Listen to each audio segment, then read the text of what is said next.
తన తండ్రి వైఎస్ రాజశేఖరరెడ్డి సమాధి వద్ద వైసీపీ అధినేత జగన్ నివాళి అర్పించారు. ఈ ఉదయం బెంగళూరు నుంచి ఇడుపులపాయకు జగన్ వచ్చారు.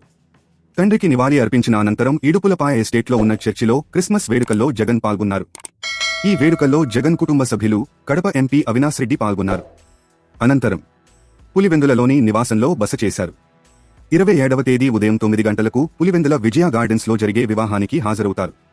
ఆ తర్వాత పులివెందుల నుంచి బెంగళూరుకు తిరుగుపయనమవుతారు. వైసీపీకి చెందిన కడప మున్సిపల్ కార్పొరేటర్లతో ఆ పార్టీ అధినేత జగన్ ప్రత్యేకంగా భేటీ అయ్యారు.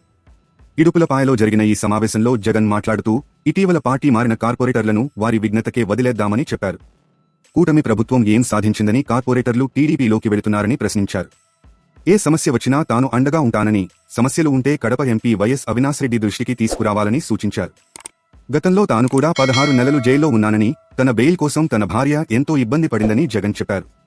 తాను పడ్డ బాధలు ఈ ప్రపంచంలో ఇంకెవరూ పడి ఉండరని అన్నారు.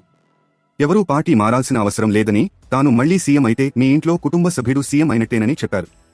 భవిష్యత్తులో మనందరికీ మంచి రోజులు వస్తాయని తెలిపారు.